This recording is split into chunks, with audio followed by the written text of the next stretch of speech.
Welcome to virtual class for business ethics and social responsibility. Our lesson for today or for this week is um, entitled Foundation of Principles of Business Ethics. So basically, this is the topic for this week. So um, basically, the objectives for today's lesson is for us to be able to define what is business ethics, what are the different philosophers, okay, what is the foundation of the business ethics, okay, saan ba siya um, um, connected na concepts, no? So I have here a saying. So the philosophical background of business ethics. So according kay Ramon B. Agapay, sabi niya dito, without moral perception, man is only an animal. Okay, pag sinabi kasi nating moral perception, it is the perception of a human of what is right and wrong. So, yan. Without morality, man is a rational being, is a failure. So we have to have um, the knowledge, no, of what is right and what is wrong. Okay? So, wala tayong kahalintulad sa sa animal if we don't know how to distinguish what is right and what is wrong. So that is according kay Ramon B. Agapay. Okay? So business ethics as an applied branch of general ethics. So ibig sabihin ang business ethics is under the general ethics kasi different fields, be it engineering, information technology, computer science, uh, may kanya-kanya silang um, field ng engineering. Okay? Meron tayong tinatawag na computer engineering and its ethics. So, meron din tayong tinatawag na business ethics. And it is under the general ethics. So, it must be studied from the perspective of philosophy. So, later on, we will define what is philosophy. Now, this is because ethics is part of moral principles. Okay? So, bakit kailangan nating pag-aralan yung business ethics sa perspective ng philosophy? Because hindi daw natin malalaman yung ethics without being philosophical. Take note that philosophy comes from a Greek word, two Greek words, philos and sophia, wherein philos is the love, philosophy is the love of um, wisdom. Okay, so ito na. Okay. So, ano ba yung etymology or saan ba galing yung philosophy? Okay, yung philosophy came from two Greek words, philos, which means love, and sophia means wisdom. So basically, philosophy is the love of wisdom. Okay. Hence, yung mga philosopher natin kagaya ni Aristotle, Saint Thomas Aquinas, um, uh, Plato, okay, sila yung tinatawag natin mga philosopher. And pag sinabi natin philosopher, they love wisdom. Okay, so, yeah. So as a science, philosophy is interested with the meaning of reality, including our human experiences. So it is a science that seeks to explain the ultimate cause of everything by the use of human reason alone. So we are going to be what parang rational. It refers to the reason, okay? At kung paano tayo mag-isip bilang human being. So that's philosophy. So ethics is a philosophical science that studies the morality of human act. Okay? So basically pag-aaral natin paano ba na-distinguish ng isang tao kung ano yung tama at mali. So as a science, ethics is considered with the analysis of the nature of human conduct from the point of view of morality. Okay? 'Di ba may mga experiences tayo like wag mo tong gawin kasi ito ay mali. Okay, tama yung decision mo because it is right. Yeah. So we have two contradictory principles. Sabi dito, man believes that there are certain things that he should not do to anyone. May mga bagay daw tayong hindi natin kailangan gawin sa isang tao. Okay? But then, meron pa ditong another principle. Sinasabi, man believes that values are subjective and incapable of being disputed. Pag sinabi nating subjective, based sa kanyang paniniwala and based sa kanyang experiences. So, most probably, parang yung isang perception ng isang tao na mali ay pwedeng sa kanya ay tama. Because, okay, yung values niya ay subjective. Okay? So, yan. Yan yung contradictory principles ng ethics. So, we have here kinds of types of philosophy. So we have the theoretical philosophy, wherein it studies of the truth to be known. Example, yung God, wherein pag sinabi natin God, immortal siya. And the origin of the universe. So that's theoretical. Yun yung pinag-aaralan sa theoretical philosophy. Pagdating sa practical philosophy, it refers to the studies of truth to be acted upon. Example, ethics, axiology. Pag sinabi natin axiology, paano ba natin pinapalaga ng isang bagay? Okay? Semantics, it means the definition. So that's basically yung composition ng practical philosophy. Pag sinabi natin theoretical, it's more on God, religion, okay? Ang origin ng universe. So that's the different kinds of philosophy, no? So yeah. So I have here the division of philosophy. So we have the two types, the theoretical and then the practical. Pag sinabi natin theoretical, we have the cosmology, wherein cosmology, ang pinag-aaralan dito is yung universe, origin ng universe. Ontology, the theory of being. Metaphysics, meta from the word beyond, and physics or physical nature. Psychology, I'm sure you know may subject kayong psychology. Okay, it refers to the study of human behavior. Okay, theodicy, God on logical abstraction. Epistemology is the theory of knowledge. So this is under the theoretical philosophy. Okay, actually yung mga nagpapare, yan pinag-aaralan nila to. Okay. However, meron ding tinatawag tayong practical. Now, under practical, we have the semantics, wherein ang pinag-aaralan nito ay yung origin ng words and its linguistic. Axiology, the discourse of value. Aesthetics, the principles of beauty and judgment. Logic, yung reasoning natin. Okay? Take note, we have different kinds of logic. No? Yan. Under logic, meron dito mga fallacy din. And we have ethics. So, ibig sabihin yung ethics is under practical. That's why it is applied science of philosophy. Okay? So, from the Greek word ethos means characteristic way of acting, which is proper to as a rational being. So, it means the way it refers to the intellect of the human being. So, that's the two branches of philosophy, the theoretical and then the practical. Okay? Okay, so we also have morality and ethics. So pag sinabi natin morality, it refers to the quality of goodness or badness in a human act. That's why may sinasabihan tayo, ang sama-sama naman ito, parang ganun. Okay? So good is described as moral and bad as immoral. So anything that we do that is good, that is moral. Pero pag sinabi natin bad, that is immoral. So it means conformity to the rules of right conduct. So ibig sabihin, every human being ay dapat merong moral perception. Ibig sabihin, alam ng bawat tao na dapat alam niyang mali at tama. But, kung paano siya nagko-conform doon sa rules of right conduct, that's the definition of morality. Okay? So, however, ang ethics naman, ethics refers to the formal study of those standards and conduct. So, pinag-aaral, it's a formal study. Ibig sabihin, it's a subject, it's a field, no? Okay, wherein pinag-aaralan natin yung mga standards and conduct. And it is also often called as moral philosophy. So ethics is also called as moral philosophy, wherein pinag-aaralan natin yung morality. Okay, so yeah.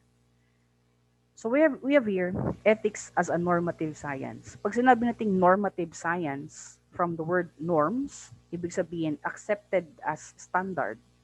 Pag sinabi natin accepted as standard, palaging ginagawa. That's why mali siya. Kagaya ng say for example, pagnanakaw.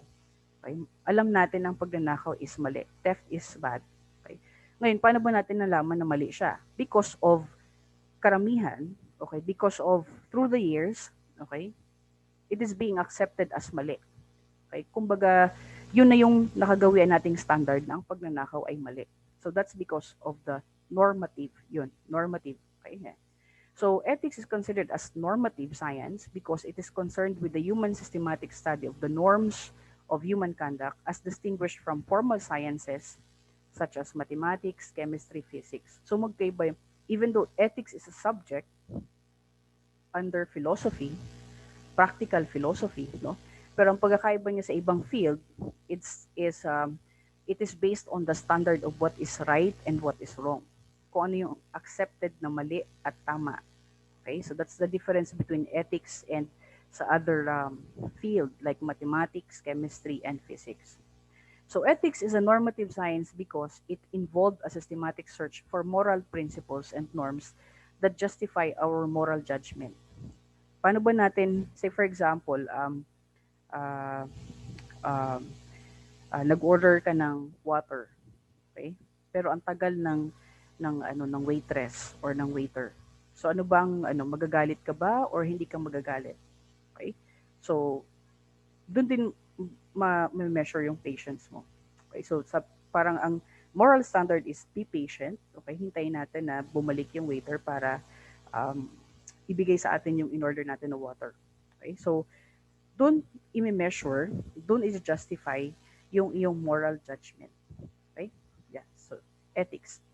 That's why sinasabi siyang normative science.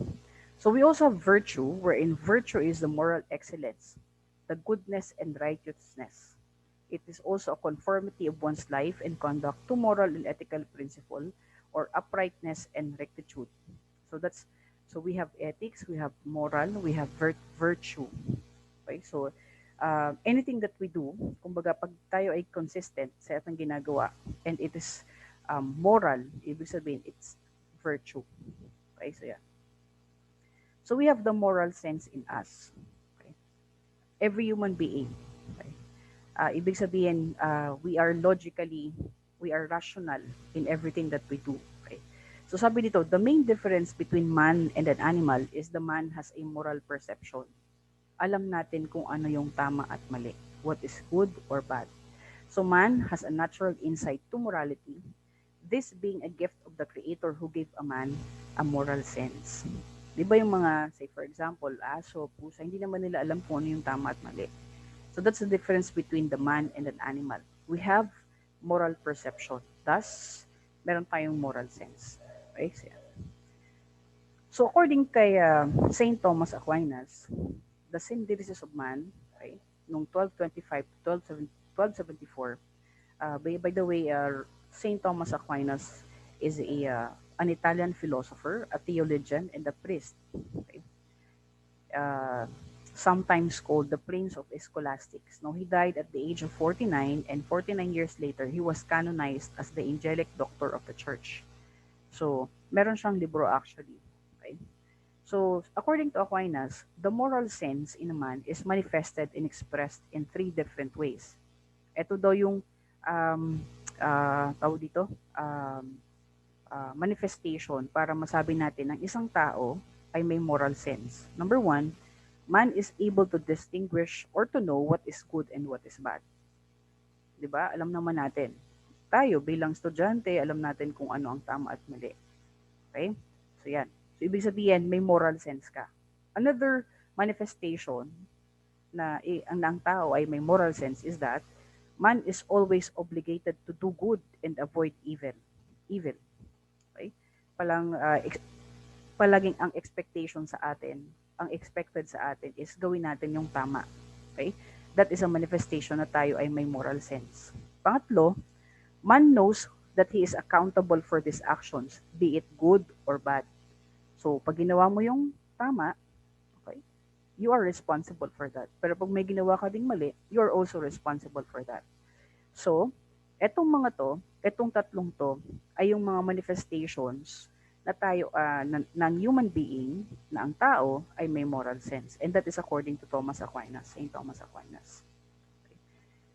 Now, we also have Sigismund Shlomo Freud, okay, wherein he proposed the theory of the id, the ego, and then the superego. I'm sure na narinig nyo na to sa psychology na subject, no?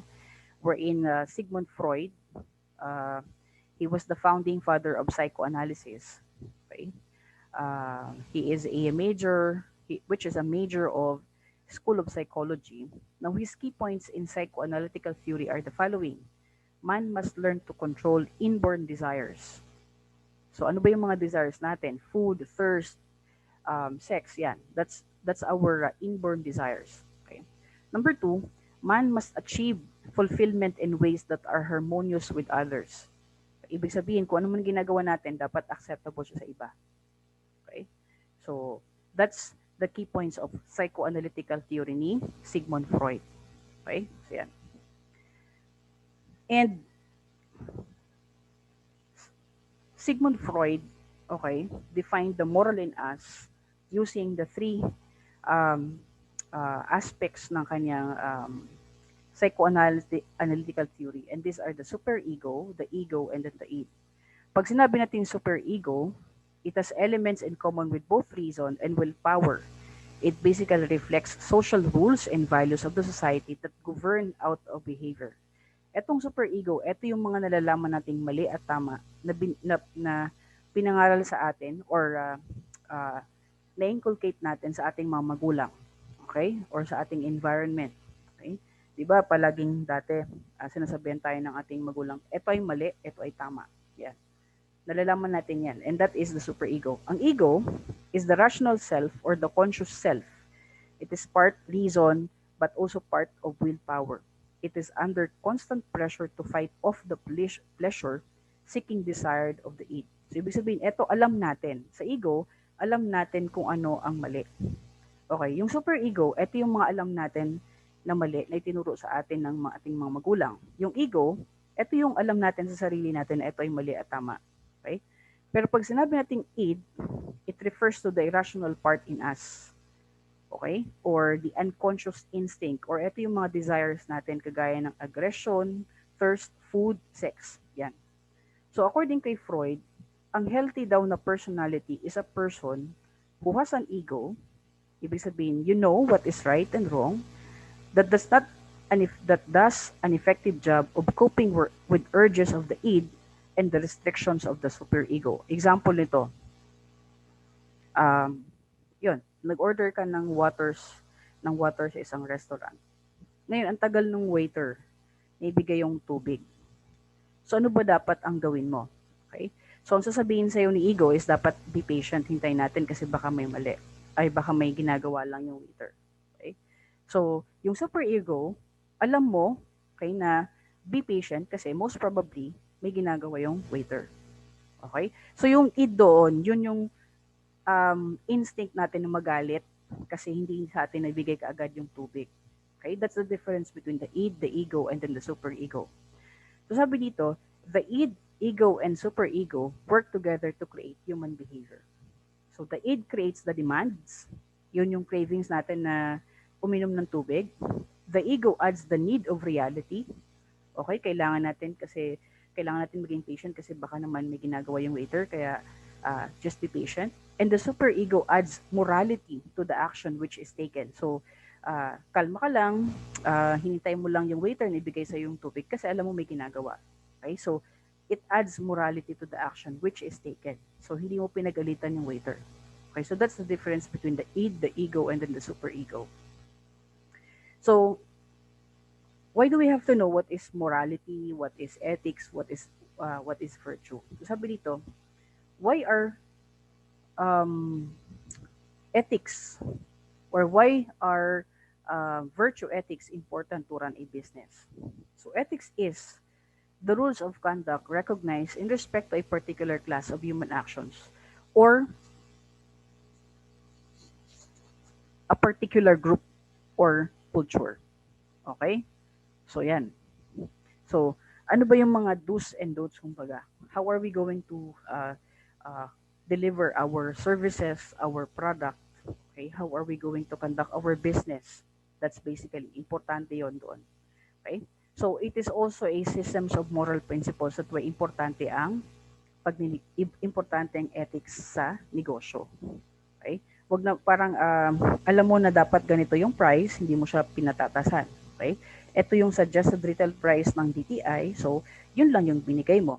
Pero pag tinasan mo pa yung presyo ng produkto mo or serbisyo mo kahit pa mayroong prescribed na suggested retail price dun sa product or services, ay mali na siya. So, ibig sabihin, it's unethical. Okay? Pero if you follow it, based doon sa suggested retail price, okay, ng DTI, okay, or ng any regulatory bodies, ibig sabihin, you're conducting your business ethically. Okay? So, moral principles focus mainly on people's doings, behaviors, and actions. So basically, how we conduct our business, okay, must be based on, okay, right, or must be based on the moral principles, or in conducting our business dapat nagbe-base tayo dun sa ating good or bad principles. Okay? So that's why importante yung ethics sa business. That's why we have business ethics. Okay? So yan. So, sinasabi natin kanina sa previous slides, okay, yung approach daw ng ethics is based on philosophy.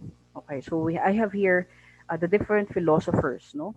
So we have Socrates, the Greek philosopher, wherein isa sa mga kanyang uh, quotes ay, sabi nga dito, the only true wisdom is in knowing you know nothing. Okay, kasi parang, di ba may mga taong parang all-knowing, okay, parang ganun. Okay. So, um, bilang human being, dapat maging ano tayo, humble na hindi lahat ng bagay ay alam natin. Okay? So sabi niya dito, another quote is, I cannot teach anybody anything. I can only make them think. Okay? So, isa yan sa mga quotes niya. And beware the barrenness of a busy life. Isa yan sa mga quotes ni Socrates. Another philosophers naman is si Confucius. Siya naman ay Chinese, no? So the expectation of life depend upon diligence. The mechanic that would perfect his work must first sharpen his tool. So ito yung mga I have here some philosophers, no, na pwedeng maging guide natin in conducting our business, or actually hindi lang naman sa business but in reality or in life. So yan. So we have Confucius. Sabi nga dito, choose a job you love and you will never have to work at you will never have to work a day in your life. Anong ibig sabihin nito? 'Di ba pag gusto mo yung ginagawa mo, parang masaya ka. So there's no room for complaint, okay? Parang pag hindi mo siya gusto, parang ay ano ba to, parang ganyan. Pero pag um, gusto mo yung ginagawa mo, parang madali lang para sa isang tao. Okay? So that's Confucius. Okay, another quotes by Confucius is, the superior man understand what is right. Okay? The inferior man understand what will sell. So magkaiba yung superior sa inferior. Okay? Ikaw, bilang pag superior ka, naiintindihan mo kung bakit ganito ang isang bagay. Okay? Uh, bakit dapat ito yung gawin kasi ito yung tama. Okay? Pero pag ikaw ay inferior, alam mo lang kung okay na to, parang ganun. So we also have Plato. So ito naman yung mga quotes under Plato. He is a Greek philosopher. Sabi niya dito, be kind, for everyone you meet is fighting a hard battle. Okay, so maging ano tayo, kind sa iba't ibang tao kasi each and every one of us ay may pinagdaraanan. So courage is knowing what not to fear. And another quote is, one of the penalties for refusing to participate in politics is that you end up being governed by your inferiors. So dapat ikaw ay you join, okay? Kung ano man yung meron sa politika yan. And we also have Aristotle, a Greek philosopher. So sabi niya dito, educating the mind without educating the heart is no education at all. So, pwedeng hindi lang dapat natin ini-enrich yung ating intellect, yung ating knowledge, but also our heart. No? Kasi anin mo man yung parang ahin mo yung isang empleyado na magaling kung hindi naman siya or hindi naman siya marunong makisama. Okay? Or may bad attitude siya. Okay? So, importante na marunong ka and at the same time, okay, you know how to mingle with other people, or you treat people well. Okay, so yan. And another quote is, we are what we repeatedly do. Excellence then is not an act but a habit. So, yan. So, kung palagi natin itong ginagawa, okay, if we set standard in everything that we do, we will achieve excellence. Okay, so that's actually ang ibig sabihin ng excellence. Okay? If we give our best in everything that we do, we will achieve excellence. That's according to Aristotle. Okay, so I have here a business situation. Sabi niya dito, how you conduct yourself at work say a lot about your sense of ethics. Ethics and behavior at work can help you make or break a company because values and ethics helps to maintain order in the office, helps the company's operations run smoothly, and they help maintain the company's profitability. That's why baga, in every organization, in every institution, palagi diyang uh, may do's and then may don'ts. Okay? We have to be ethical in conducting our business. Dapat palaging tama yung ginagawa natin. Hindi tayo pwedeng mapanlamang, okay, sa ating customer or sa ating co-employees. Okay? So, say for example, may nag-inquire, okay, sa telepono, okay? Kung paano mo pino-project, kung paano mo tinanggap yung call, okay, will not only reflect yung taong sumagot nun, but the company itself. Okay? So that's why sabi nga dito, it can help or break a company. Okay? So, depende yun, sabi nga dito, values and ethics helps to maintain order in the office. So, gawin nating maayos yung ating work.